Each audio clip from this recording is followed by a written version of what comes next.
Sa General Santos City, tuloy-tuloy ang pag-iensayo ni pambansang kamao Manny Pacquiao mahigit 2 linggo bago ang laban nila ni Crystal Jerry. Kasama pa rin niya ang kanyang harpists na nakatutulong daw para ma-relax siya sa gitna ng matinding ensayo.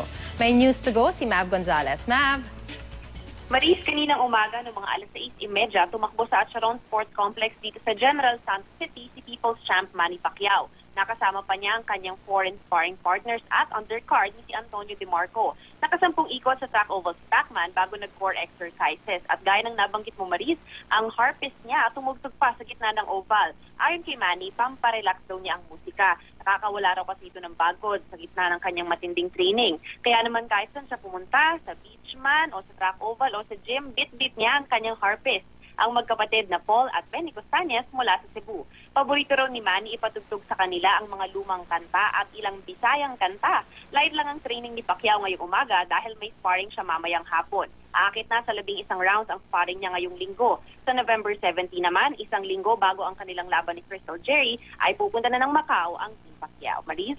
Maraming salamat, Mav Gonzalez.